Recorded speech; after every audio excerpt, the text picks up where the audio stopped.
24 participants pendant 30 jours dans un monastère. Voilà ce qui résume l'atelier 7.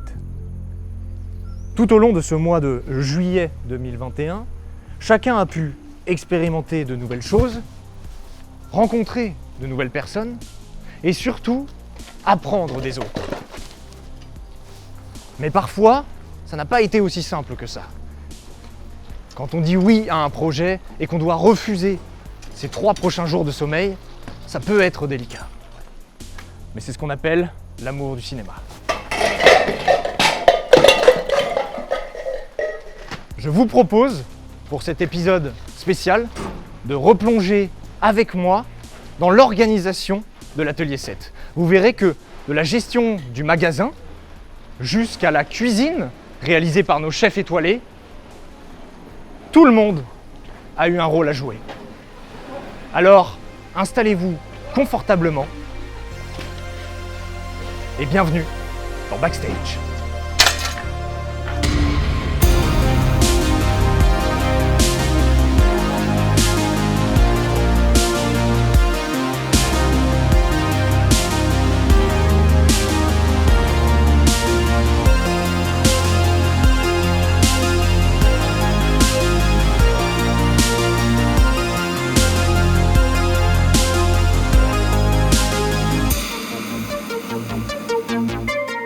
Ça fait un moment qu'on est là et ça se passe super bien. Moi, je trouve que c'est assez exceptionnel ce qui a été créé ici. C'est une sorte de bulle. Ce que je disais à Guillaume, c'est qu'on a envie que la vie entière soit comme ça. Même au bout de 30 jours, on continue à rencontrer des gens. On continue à s'amuser ensemble, à se découvrir, à faire du cinéma ensemble. Et ça, c'est vraiment exceptionnel. Ici, c'est hyper intense parce qu'il se passe tout le temps des choses. Évidemment, de jour comme de nuit, ça n'arrête pas.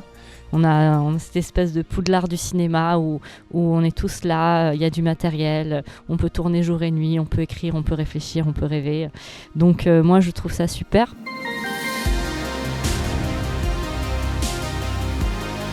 Mon rôle à l'atelier 7, comme Nadja, Jérém et Guillaume, c'est d'être là à la disposition des participants et participantes pour les accompagner, leur transmettre nos connaissances, que ce soit sur le scénario, sur la technique, à plein d'endroits en fonction de ce qu'ils ou elles veulent. Je trouve ça assez super qu'ils viennent nous voir d'eux-mêmes. Ça permet à chacun de venir avec son expérience et ses attentes. Chaque participant a des envies différentes. Donc être là juste à l'écoute, en brainstormant, en se mettant un peu tous au même niveau qu'eux, je trouve ça beaucoup plus agréable pour eux comme pour nous et j'espère que ça apporte plus à leur projet.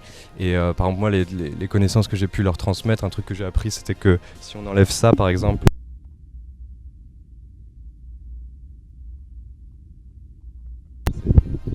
ça c'est un truc que j'ai appris qui est pas mal et qui a fait office d'une première masterclass. Donc ils peuvent évidemment pendant le mois et sur leur projet nous solliciter, que ce soit en écriture, sur le tournage, en post-production, et puis évidemment aussi solliciter les intervenants qui viennent ponctuer un peu tout ce mois en faisant des masterclass qui sont accessibles aussi sur le site de l'Atelier 7, c'est-à-dire masterclass.atelier-7.org. Un deuxième truc que j'ai appris, c'est genre normalement là tu me vois pas là tu me vois. C'était la deuxième masterclass que j'ai donnée. Une des choses que j'aurais bien aimé moi avoir à l'école et que j'ai vu à l'atelier 7, c'est les assemblées démocratiques par exemple. Ça c'est vrai que ce soit à l'école ou sur des tournages, c'est des moments, c'est des choses compliquées parfois à vivre, des tensions montent et c'est vrai que c'est des choses qui peuvent aller très loin ou être très difficiles. Et là, il y a eu une assemblée démocratique au moins par semaine et tout le monde s'est rassemblé, tout le monde a pu parler l'un après l'autre, les autres ont dû se taire et écouter, ce qui a permis très vite d'écraser tous les problèmes qui auraient pu être possibles en vie en communauté.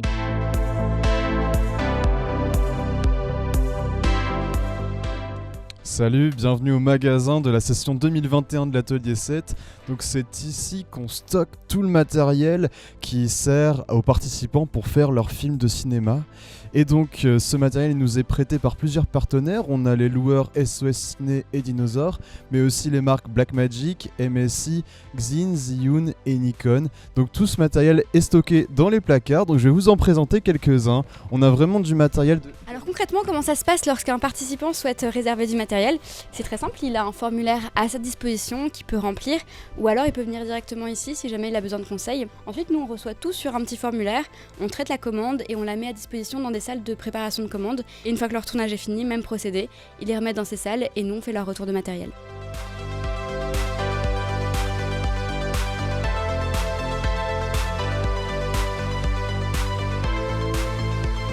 Moi c'est Julie, je travaille en tant que cuisinière à l'Atelier 7 en binôme avec Mona et je vais te montrer les cuisines de l'Atelier 7 qui, contrairement à l'année dernière, sont des cuisines professionnelles. Donc comme on peut le voir, on a un vrai piano, on a vraiment des ustensiles professionnels qui nous ont été prêtés par le lycée de Vitré.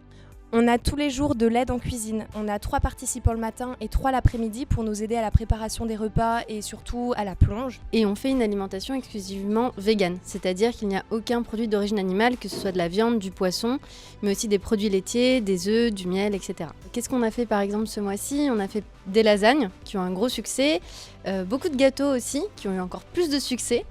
Du coup, notre rôle, c'est de faire la cuisine donc matin, midi, soir pour les participants et les participantes, mais on essaye aussi de les accompagner au mieux sur les tournages.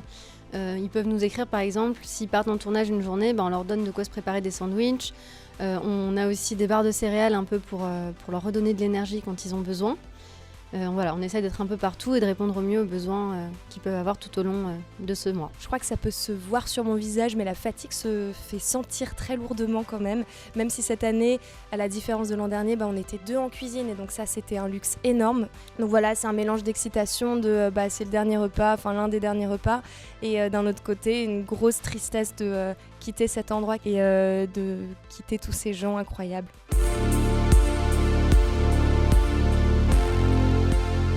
En fait, l'Atelier 7, ça se finit pas le 31 juillet, ça se continue en dehors, ils vont pouvoir continuer à se voir, faire des films, et il faut pas qu'ils soient frustrés et tristes de finir cette résidence aujourd'hui parce que ça ne fait que commencer. Se quitter là, ça va être extrêmement difficile. Là, on profite à fond des derniers jours, et je pense que cette expérience, elle me marquera à vie, évidemment. Elle reste tout le temps dans un coin de la tête, que ce soit par les gens qu'on va revoir ou par les souvenirs qu'on en a. Ça va rester, c'est sûr. Et c'est tellement fort, tellement puissant que c'est un truc qui marque même physiquement, quoi. Et là, c'est bientôt fini. Et après, la vie reprend. Évidemment, elle reprendra un peu différemment parce qu'on se sera connus et que les équipes se seront créées, etc.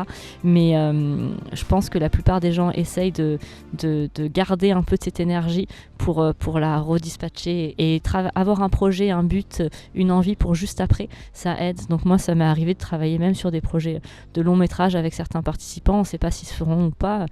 C'est pas grave. L'important, c'est qu'on en parle et qu'on a envie que ça fonctionne.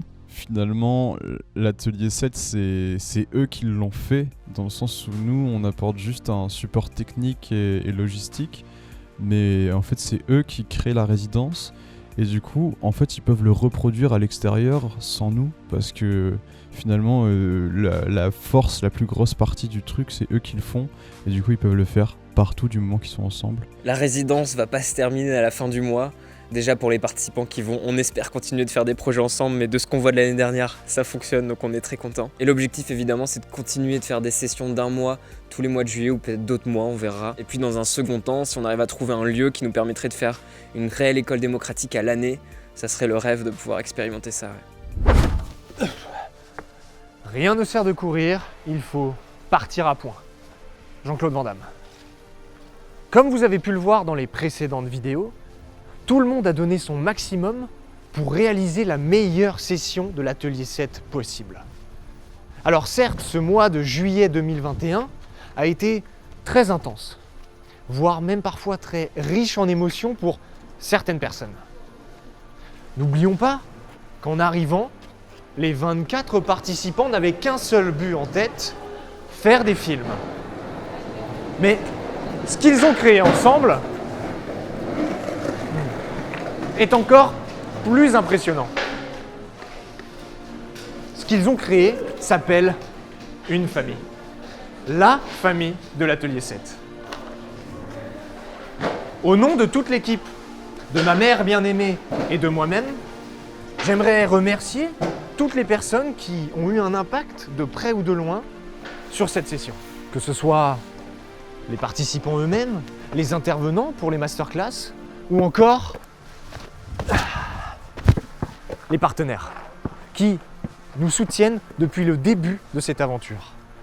Alors, je vous rassure, l'Atelier 7 n'est pas fini et plein de choses peuvent encore se passer. Je vous invite à aller dans la description de cette vidéo pour nous retrouver et retrouver tous les liens qui pourront vous être utiles. En tout cas, nous, on se retrouve bientôt pour un nouvel épisode de Backstage.